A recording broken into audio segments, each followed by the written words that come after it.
With Aatu Räty traded to Vancouver, what's left in the Islanders' prospect pool? Who are the top 5 prospects there now?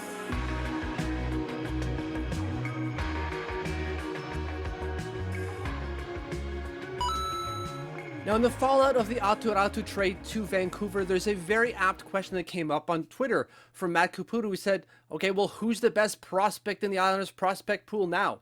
That's a great question, Matt, because he was, Aatu Räty, the best prospect in the Islanders' prospect pool. That is not even subjective. That is across the board. Everyone agrees Aatu Räty was the number 1 prospect in the Islanders' prospect pool. Without a doubt. No questions about it. Now that he's gone, who takes his place? Now, there's a bunch of different ways of looking at who's the best prospect in the prospect pool. And so I'm going to do one straight stats, and then I'm going to add eye test to the stats one to kind of show who are the top 5 players now. And then I'll give a top 10 as well, because Matt asked for a top 10, and I think that's fair.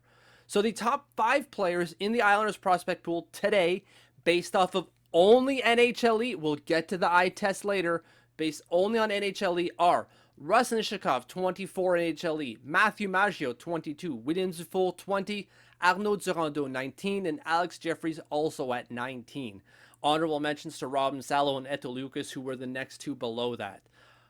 So that's your top 5. And what you're seeing right there is that based off of NHLE alone, we've got at best a 24-point player sitting at the AHL level, with Russ Nishikov.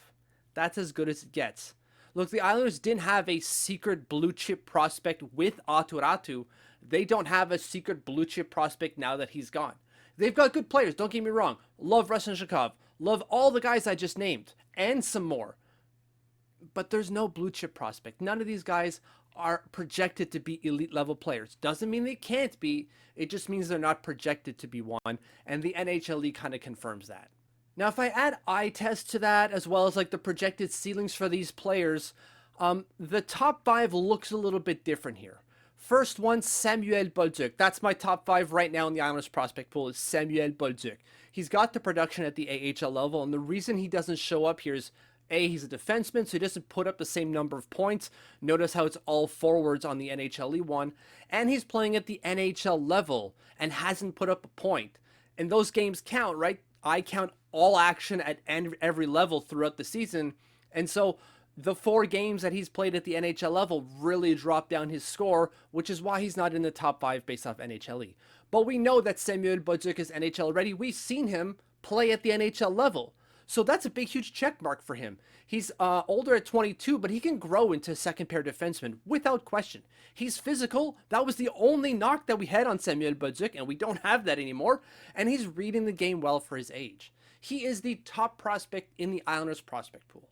From there, you got William Dufour, who's still not ready, as we saw in his 6 minutes on the ice. And I guess you could argue, well, he's not going to be ready if you're only giving him 6 minutes. But either way, he's only 21. He's taking an incredible step up now that he's at the pro, right? We wanted to see, could he translate that elite, dominating game at the QMJHL level into a pro game? And he did, and he is. From there, he's got an above average NHL shot. Kid can shoot like the wind, if that's an apt metaphor, but whatever. He could reach a Wallstrom ceiling. That's possible for him. I'm not saying that is definitely his ceiling. I think he's more of a third line depth scoring guy. But if everything goes right, we could have a Wallstrom player right there. A Wallstrom as it stands today type of thing. Not what Wallstrom could have been when he was drafted in the first round.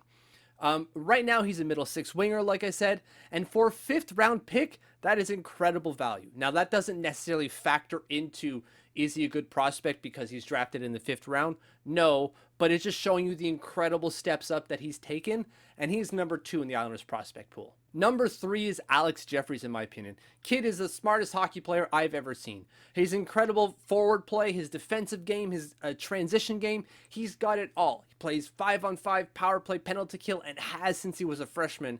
And now he's dominating at the NCAA level. I shouldn't say dominating. There are better players than Alex Jeffries. But he's a clear top player at the NCAA level with over a point per game right now. He is crushing it for Merrimack. Absolutely crushing it. He's not NHL ready right now. He does project to be a middle 6 winger, in my opinion. He's going to go to the pros next year. I haven't heard that confirmed from anyone on the Islanders side, but it stands to reason with the season he's having now that the Islanders are going to try to sign him lickety split and get him over there next year. But this guy projects to be a middle six winger, and this is a fourth round pick for the Islanders. Again, winning. Number 4 is Kaliudelius, skating. Oh my god, this guy can skate so well. And that's a translatable skill that either you do or don't have it. And he does. So skating is not going to hold him back at the NHL level. Right now, his vision in the offensive zone, incredible. First time pass out of the zone, excellent. Setting up teammates to bring the play forward. His transition game is great, which helps because he's got a really good skating stride. And then from there, he needs to learn the D game a bit more. And he's not getting enough time on ice with Ugardens right now. That could change going forward. But this guy projects to be a second pair defenseman, an attacking second pair defenseman. So this is good to see.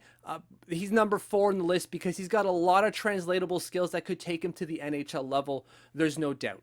Number 5, and this one kind of pains me, not because of the player I'm going to mention, but because of the player who jumps down a spot. I really, flip and flopped between the two, but I'm going with Matthew Maggio here, who's having a wildly fascinating year at the OHL level. A top player there. Yes, he's an overager, but he's still a top player, and just because you're an overager doesn't mean you're going to do what he's doing right now. And I don't want to hear any, well, he's playing with Shane Wright. Not really, actually. Yeah, they traded for him, and he's playing for Windsor, but he's injured now. Matthew Maggio and Shane Wright played like a handful of games together. And even before that and after that, Matthew Maggio is dominating the OHL level. There's no question about it. So he was and is good, irrespective of Shane Wright's involvement with the Windsor Spitfires. Obviously, having Shane Wright helps him. Why wouldn't it? But Matthew Maggio is also going to help Shane Wright. That is clear as day. So can he make the NHL level? I believe he can. At what capacity and what's the ceiling? Probably a third liner, but I'm not going to say he's definitely going to make the NHL. I think there's a potential for an NHL player there based off of what we're seeing, but we still have to see if he can translate his game at the pros because he's still only playing juniors right now. But there's some exciting things there. He can skate really well. He's got an excellent shot. His offensive instincts are great. He's got to learn some D game, but like what kid doesn't have to learn some D game? They all have to. You ask any player that's below the NHL, and the one thing they're going to say is, I need to work on my defensive game. Even players at the NHL are going to tell you that. So he's got a lot going for him. Right now, it's an excellent season for him. We're going to see what happens next year, but this guy is one of the better players in the Islanders prospect pool right now. Now, Jason Bartow asked me on Twitter not to include Samuel Bolduc and Simon Holmstrom in my rankings, and obviously I already included Samuel Bolduc. I didn't put Simon Holmstrom. I'm not that big of a fan. He's fine, but I think his ceiling is definitely third line player, and that's it. And for a first rounder, I'm kind of salty about it, but either way, he asked me not to include Samuel Bolduc and Simon Holmstrom because, well, they're basically NHLers at this point. And so you take Samuel Bolduc out of there. You take him off as a number 1. Who jumps up? And that's Ruslan Ishakov. I debated having him at number 5. I've got him number 6. His puck skills, 9 out of 10. Hyper creative, solid skater. He's good, great ozone vision. He's good defensively, and he's produced and performed well at like 4 different levels right now. The NCAA, excellent player as a freshman and a sophomore. At the Liga level, excellent player. Rough first couple of weeks, but he turned it around hard after that. DEL, playing in Germany, well, he was injured for a big portion of that, but while he wasn't injured, or when he wasn't injured, he was a point per game player. The only thing that really kind of, stopped him from being that was a new coach who just didn't want to play him. And then now he's doing it at the AHL level. So across 4 levels, Ruslan is proving that he can play. To me, he deserves a step at the next level to see like, okay, well, can you play at this level now? Because you've passed all the other tests. But the only reason I don't have him at 5 is because of size. And it's not me knocking him for the size. It's just that I know he's not going to get a fair chance because of his size. If a guy who is 6 feet tall doing what Ruslan Ishakov is doing now, he would be at the NHL level, or at least trying, or they would at least see what he's got. But because Ruslan Ishakov is not 6 feet tall, he's not getting that look. Now, Matt Caputo also asked me to give my top 10 and not just top 5. And I think that's a good thing to just at least look at initially real quick, just to see like, where are some of the other names? How close are some of these other names that you might be thinking at home?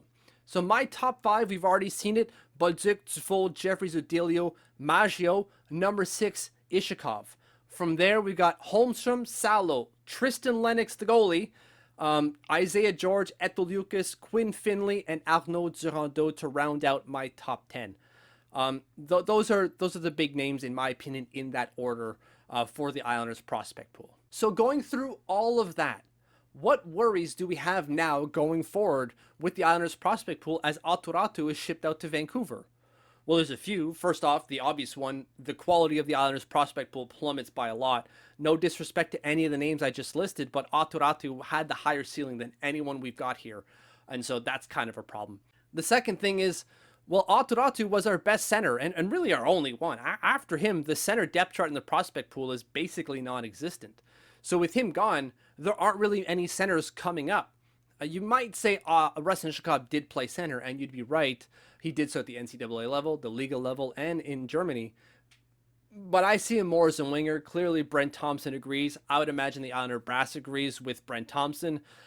He's a better winger when it comes to the AHL, the North American pros, if you will.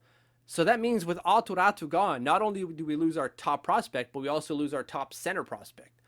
So those are some worries because we don't have any depth down the middle coming forward. The last problem is that when some of these older guys go or their contracts expire or we inevitably trade them once they're older, we don't have anyone as it stands now ready to take their spots. And what I'm talking about here is we don't have a top 6 or top line player or even a top pair defenseman. We don't.